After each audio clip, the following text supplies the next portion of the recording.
Good morning, Bucknutters. It is Tuesday, October 13th, 2015. I am Dan Rubin. This is the Bucknuts Morning 5-ish. Joined, as what is becoming somewhat of a tradition here on Tuesdays, by Duane Long.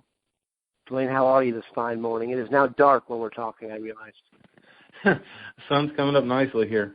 We're still hanging on to a nice fall here. Could not be enjoying the weather more right now. Fall in Columbus.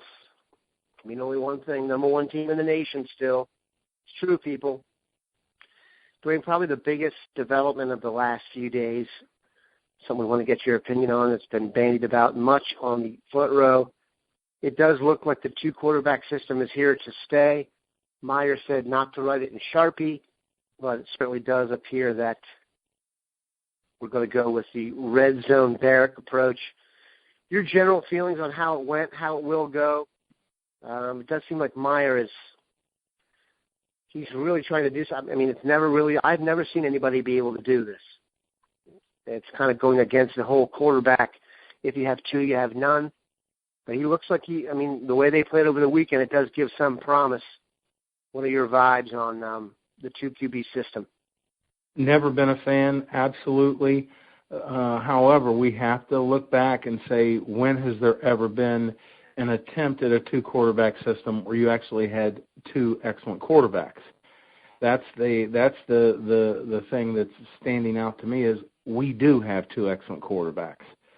So I think that's the difference. It's nothing magical that the staff is doing. It's just these two guys, either one of them could be a starting quarterback anywhere else in the country.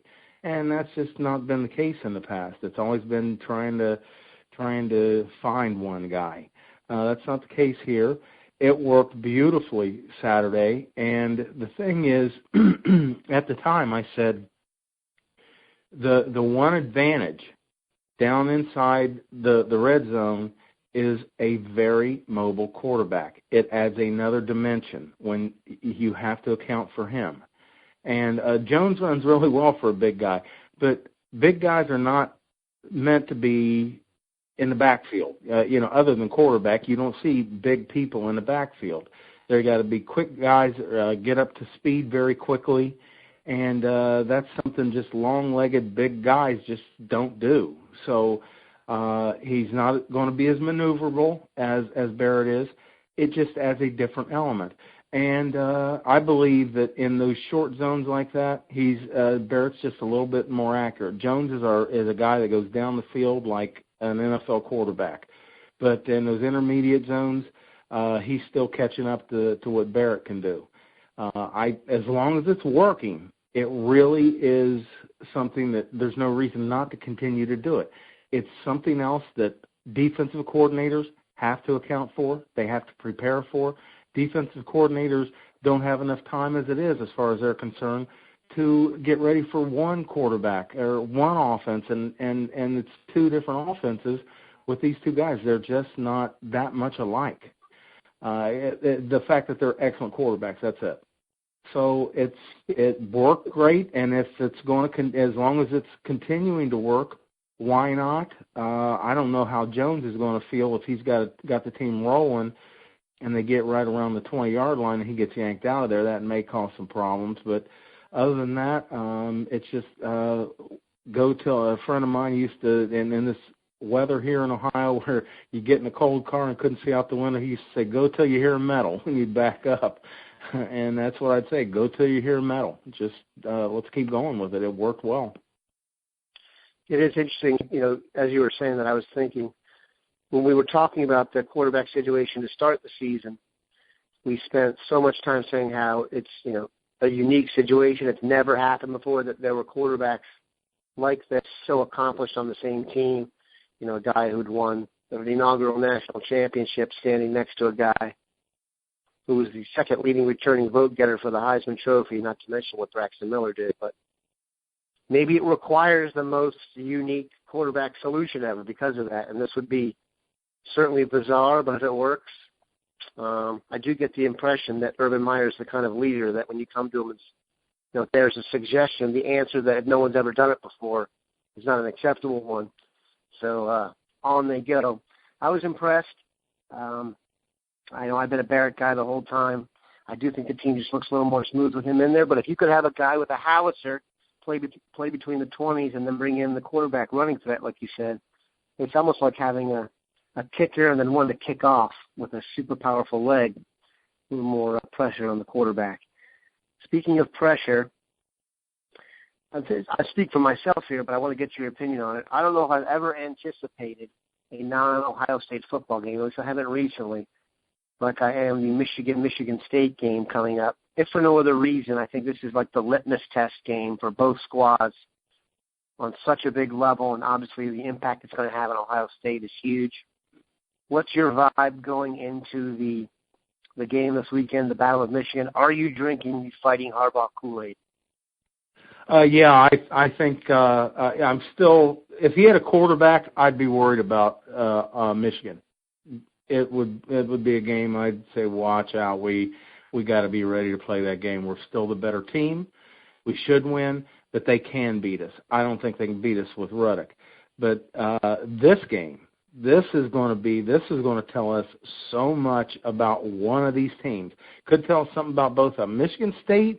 Ohio State fans have been upset at what games that we've had tough times, and Michigan State has been having a tough time just about every week. I mean, we've had a couple of tough games. I think they've only had a couple of easy ones. They're just not playing as well as they were last year. They lost some players, but I really right now I think Michigan's going to beat them. I would not be surprised at all to see that happen.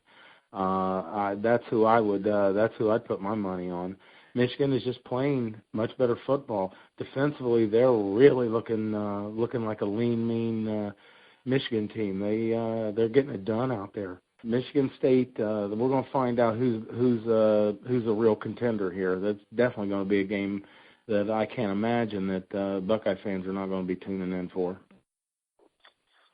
Yeah, it's amazing. I don't know if I've ever seen a game in Las Vegas when the line came out move this much without some type of cataclysmic injury. I think the line opened up something like 5 or 6 points for Michigan State. Now Michigan's essentially a touchdown favorite at home, which is incredible.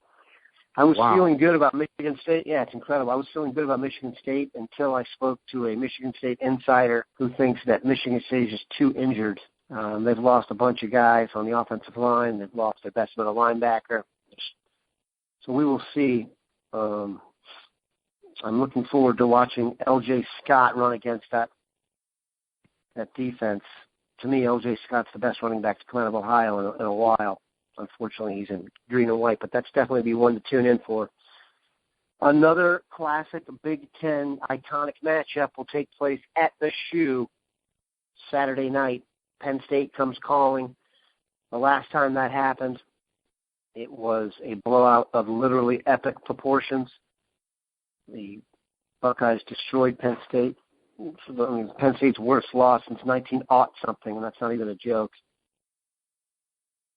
Obviously, Penn State has not been the world beater that some thought it would be this year. Then again, you can make the argument Ohio State hasn't. How do you see the matchup?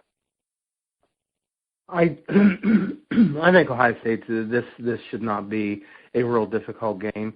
The only thing, the addendum that I would add to that is we say that every year with Penn State, and the one massive blowout's the only time we have, really just rolled this team. They find their way. I think that ever since Penn State came in the Big Ten, they've tried to pump up a rivalry between Penn State and Michigan State, and it might be, but if you ask Penn State players, Penn State people, who they want to beat every year, it's Ohio State. This is the game they want to win. And they're going to come out ready to play. Last year we thought it was going to be an easy game, and look what happened. I think they're going to give us a little bit of trouble. I'm worried about the interior of our offensive line. That's a concern. Last year they took advantage of it a little bit, and they're not playing as well this year. So we could see Cardell with people coming right in his face, and that's the last thing a quarterback wants. So we may see Barrett even earlier, is if they cannot keep people off of Jones. Moves around good for a big guy, but it's still quarterbacks running around, throwing on the run. What he wants to do is plant his feet and throw the football. Barrett can handle that throwing on the run a little bit better. So we could see Barrett a little earlier. I don't think we should have a problem with Penn State, but too often we do. So I think we win this football game. I think we could roll them. We'll see how well the offensive line holds up. I don't think they're going to score a lot of points. I think we'll win this game going away, but it's Penn State, and they're going to come in jacked. I got to say, excuse me, I think this is the get-well game for Ohio State. To me, the defensive line of Ohio State, especially Joey Bosa, really seemed to be rounding into form would be a stretch because they've been good all year, but Bosa seems to be hitting a stride. You've got Hubbard with a few games under his belt. Tyquan Lewis looks wonderful. Adolphus Washington's been, the best defensive player we've had through this point in the season. I think they go to town in this game, and I also think this will be the second game of the year where we see a team take Ohio State's best punch. This is a primetime crew. You put them on at 8 o'clock at home, get some juice going. The weather should be okay this weekend. I think Penn State's going to the shed. That's my opinion. Certainly there's some wishful thinking involved in there. Duane, before we head out, we want to get some quick comments on Kareem Walker. Obviously there was some, worthy fear in Buckeye land because their top recruited running back, Kareem Walker, out of New Jersey, visited Michigan. Then this past weekend, there was some rumors that he would go back.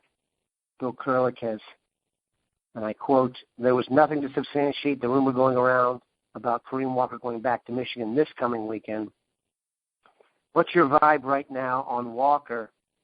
I got to admit, I could see this one going either way. It very well could. I don't know. This kid, I thought he was solid. He seemed to be a mature individual, and he was ready to commit. He committed. And ever since, it's just been one adventure after another. The one good thing is it seems to be, other than Arizona, he seems to be looking at different schools each time. If he starts to get too worked up about going to one school, going back to one school, that's going to concern me. I think he's going to be a Buckeye in the end. Until he decommits, I'm staying with I think he's going to be a Buckeye. I would sorely hate to lose this kid. As I said, I believed for a while now he's the best running back I've seen at the high school level since Leonard Fournette, and we see what Leonard Fournette's doing. I really, I think we're going to win it, but it's going to be a bumpy ride, and if it goes the other way, it's not going to surprise me. Until he decommits, I'm not going to worry about it much. And I still think we stay after him even if he decommits. It's not like we're the cupboard's bare. Saw some film of George Hill this year, and he made the statement that he was up to 202 pounds, and I just said no, I need to see him. Well, now I have, and we can end this wingback stuff, and the kid's a fine back, no doubt about that. And we've already got Sibley committed. It's not like we don't have good backs. We just don't have a Kareem Walker. I really want to hang on to him. I think in the end we will, but stay tuned. It's going to be a bumpy ride. Yeah, certainly some intrigue at the running back position. It will be good to get Mike Weber back in the fold as well. We appreciate Duane joining us. Keep it tuned to Bucknuts for the latest.